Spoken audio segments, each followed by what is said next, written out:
Nous avons tous été bluffés par le clip de Monroe qui représentera la France à l'Eurovision 2026 cette année, mais vous savez ce que c'est, en studio, on fait ce qu'on veut avec la voix, on refait les prises 1000 fois, on lisse, on bricole, on retouche. Le 11 avril à Amsterdam, eh bien, elle était toute seule face à son micro et sans filet. Alors, est-ce que la voix a tenu? Est-ce que les notes hautes sont aussi précises qu'on l'espérait? Ou alors, est-ce que le stress a pris le dessus? J'ai analysé chaque seconde de ce live et croyez-moi, il y a plein de choses qu'on ne vous a pas dit. Quand tout s'illumine dans tout Paris, que les rues suivent, je reste ici. J'ai cherché dans l'amour, dans tout, les faubourgs, je chante tous les jours. Alors, ce qu'il faut savoir, c'est que lors de cette soirée, ils étaient 27, 27 participants. C'est une pré-prestation live, en fait. C'est une manière de se préparer, puis de présenter un petit peu aux fans ce que ça pourra donner lors de l'Eurovision. Est-ce que tout sera exactement pareil? Ça, on le découvrira. Mais en tout cas, si elle porte ce style de tenue, au moins, ça accroche tout de suite. On a du rouge, ça impacte. Même si on est très loin, on voit tout de suite qui est la chanteuse, aussi bien dans sa tenue que dans sa coiffure. Pour ce qui est de la voix, l'entrée en matière est parfait, je trouve. Je ne sais pas ce que vous en pensez, mais par rapport à la vidéo que j'ai tournée il y a une semaine, il n'y a aucune différence, aussi bien au niveau de la tonalité, mais bon, dans ce type de concours, en règle générale, on reste sur la même tona d'origine, et sa voix est aussi précise que ce que nous avons pu entendre dans le clip. On continue ? Regarde-moi, regarde-toi, c'est ça l'amour, ça te foudroie. Regarde-moi, Bien.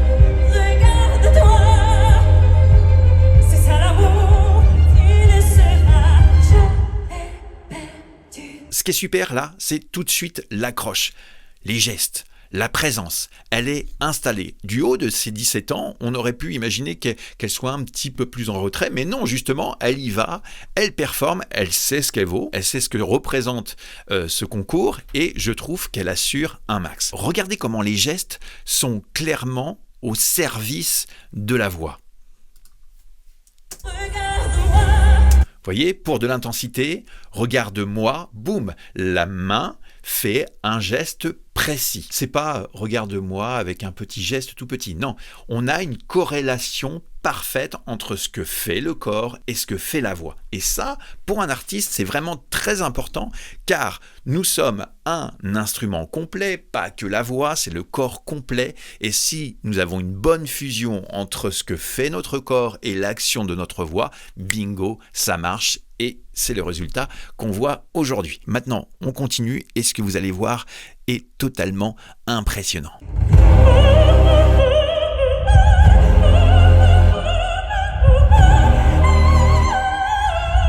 Beaucoup plus de timbres, beaucoup plus de couverture. Nous avons un son qui est renforcé au niveau du timbre dans ses fréquences plus grave. Et ça, c'est dû à deux choses. La première, j'en ai parlé dans ma première vidéo. Si vous ne l'avez pas vue, je vous invite à cliquer sur le petit i qui est juste là, mais après celle-ci, pour comprendre ce premier élément. Et le deuxième élément, nous allons le voir en image, et c'est clair et net.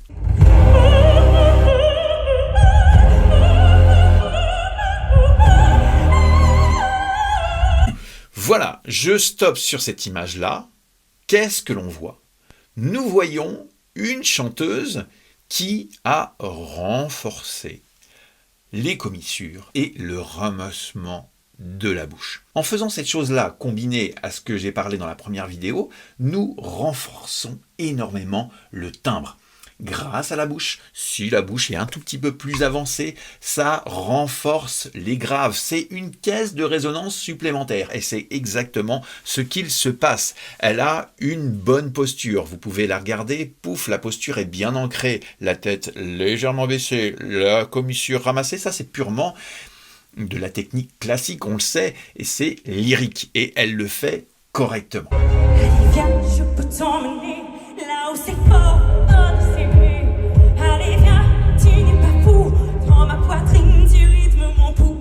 qui fait la grande différence entre un clip et un live, bien sûr, c'est les petites différences. On entend parfois une voix un petit peu plus soufflée, on entend bien sûr les plosives, les qui pètent un petit peu dans le micro, mais ça nous montre bien que c'est du vrai, c'est du live.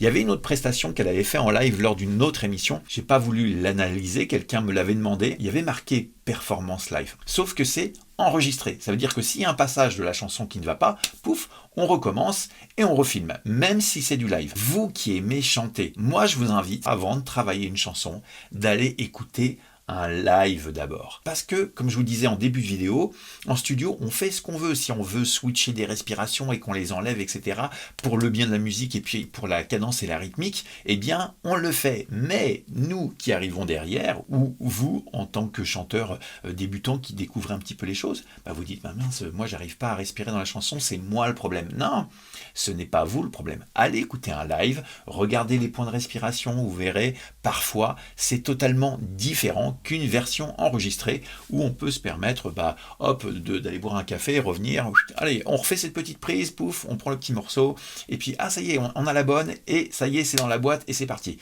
Ce n'est pas la réalité. Ça, c'est la réalité. Mais vous allez voir, ce n'est pas fini, on continue. J'ouvre une petite parenthèse, je me suis aperçu que 56% des gens qui regardaient mes vidéos n'étaient pas abonnés. Alors si toi tu t'es pas encore abonné, liké, partagé et commenté, ça prend 2 secondes, c'est gratuit et ça fait plaisir.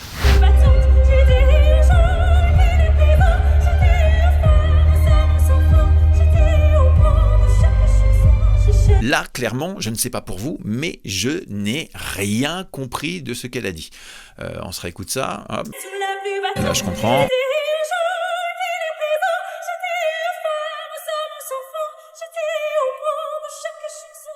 Et ça, pour le coup, bon, je pense que quand elle va revoir sa presta, pour justement la presta qu'elle fera au mois de mai, elle va réajuster ça, j'en suis sûr. Mais c'est ce qui peut se passer des fois avec le lyrique. Car le lyrique, on cherche la beauté du son, la beauté de la voix. Et la beauté de la voix, le côté mélodieux de la voix, se passe grâce à la voyelle, la manière qu'on arrive à les lier entre elles, d'accord ? La consonne est un obstacle pour le chant lyrique, parce que ça crée plein de micro-occlusions qui nous gênent pour projeter notre voix. Et c'est là toute la complexité, je trouve, du français, puisque le français passe bien sûr par l'articulation, et en même temps, donner un beau son, il faut trouver une forme d'équilibre. Elle s'en sort très très bien, elle chante super bien, il n'y a pas de souci par rapport à ça. Je vais revenir rapidement sur le clip pour la compréhension du texte.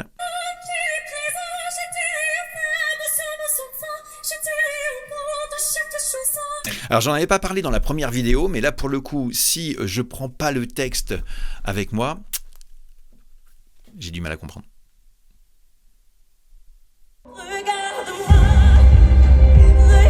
Toujours cet ancrage.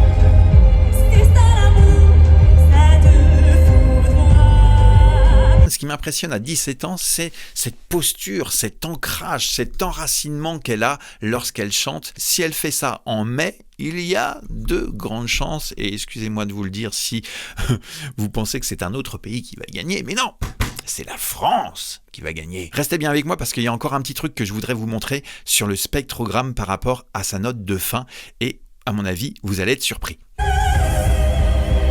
Regardez l'ancrage. Elle est assise sur elle. La bouche encore. C'est sympa ce qu'il y a derrière.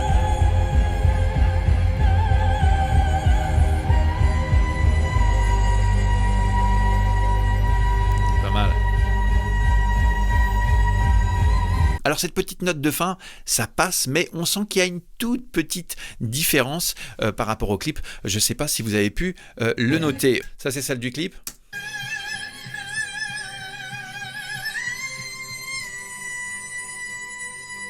Ça, c'est le live.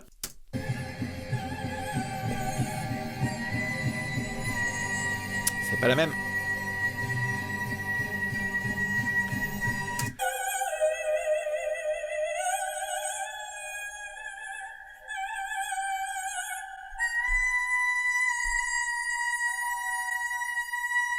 Voyez juste ici, nous sommes sur un si.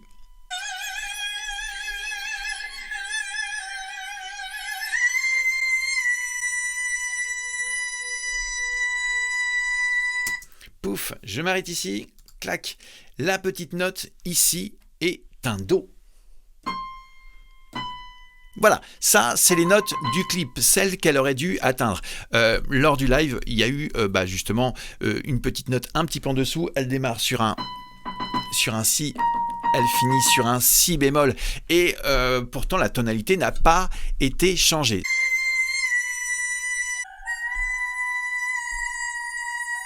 Ce qui fait que la note n'était pas celle du clip. Je pense que quand elle va réécouter, elle va dire « Ah mince, c'était meilleur en répète, et là, j'ai encore un petit ajustement à faire, mais ça, c'est la vraie vie. » Moi, je croise les doigts et je lui souhaite bonne chance. Si tu es resté avec moi jusqu'ici, tu as peut-être envie que j'analyse tes propres prestations. Pour ce faire, c'est tout simple, tu trouveras tout dans la description, juste en dessous, pour prendre contact avec moi. Like, partage cette vidéo, et on se retrouve tout de suite dans celle-ci.